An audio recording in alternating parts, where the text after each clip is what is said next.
So, ano tong economic abuse?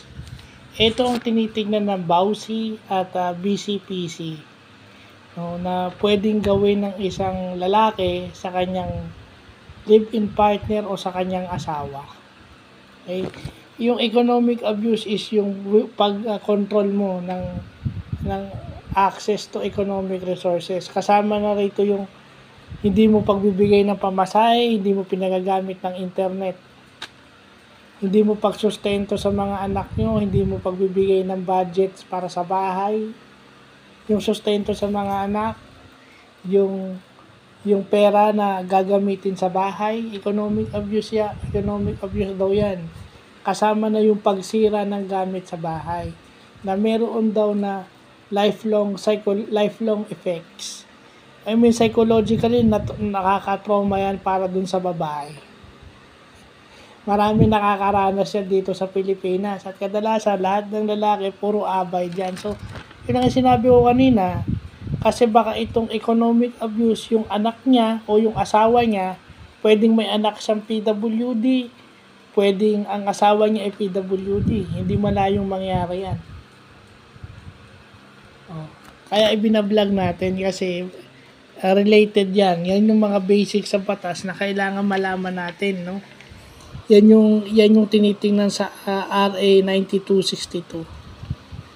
So, yan yung mga bagay na dapat nating tinitingnan, no? Para, yan yung dapat, bago tayo pumunta sa abogado, yan yung mga itinatanong natin sa abogado. Kung yan ba ay grounds for economic abuse. Kasi para maidetalye nyo sa abogado kung ano yung nangyayari sa inyo. Kasi kadalasan, yung nangyayari lang. Pero kasi sasabihin nyo, hindi nyo alam ang tawag. Akala nyo okay lang yon. Pero may tawag dyan. Yun yung mabigat under 9262. So, babalikan natin yung revised penal code ngayon dyan. Kasi, ano yun ang nagpalakas doon, ang nagpapalakas doon sa nasa revised penal code itong RA 9262. So, basically, yun yung nangyayari. Sa mag-asawa pa lang yan, ha.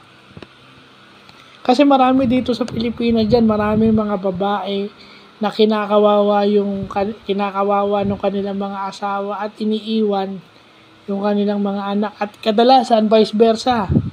Minsan yung lalaki naman ng pero masakit doon, walang batas. Pag yung lalaki naman ang nalagay sa alanganin.